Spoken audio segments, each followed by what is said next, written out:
રાજકોટ ગ્રામ્ય પોલીસે લોકોના આરોગ્ય સાથે ચેડા કરતા ભેળસેળના કૌભાંડ સામે લાલાક કરી, જ્યાં રાજકોટ ગ્રામ્ય એસઓજીની ટીમે ગોંડલ નજીક ભોજપુરા જીઆઈડીસીમાં આવેલા મુરલીધર પ્રોટીન્સ નામની પેઢી ઉપર દરોડા પાડ્યા હતા, તેમજ ભેળસેળયુક્ત ખાદ્યતેલના મોટો કૌભાંડનો પર્દાફાશ પણ કરવામાં આવ્યો છે।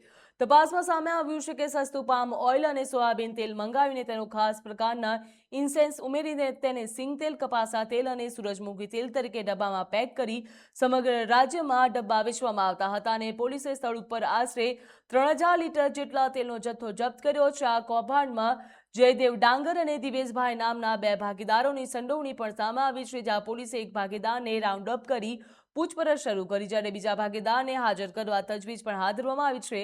એફએસએલ અને ફૂડ વિભાગ દ્વારા તેલના સેમ્પલ લેબોરેટરી માટે મોકલવામાં આવ્યા હતા। રિપોર્ટ આવ્યા બાદ આરોપીઓ સામે કાયદેસરની કાર્યવાહી પણ હાથ ધરવામાં આવી હતી।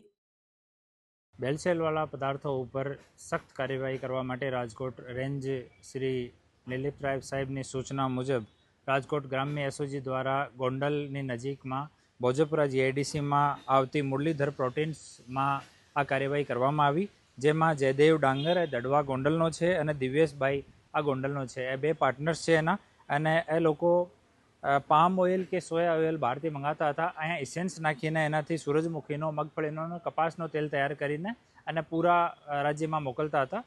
હાલ ત્યાં 3000 લીટર જેટલો આ ઓઇલ મળ્યો છે, એને કબજે કરવામાં આવ્યો છે અને ગોંડલ તાલુકા પોલીસ સ્ટેશનમાં જાણવાજોગ દાખલ કરીને એના સેમ્પલ મોકલવામાં આવ્યા છે। સેમ્પલ એના સર્ટિફિકેટ આવ્યા પછી આગળની કાર્યવાહી કરવામાં આવશે।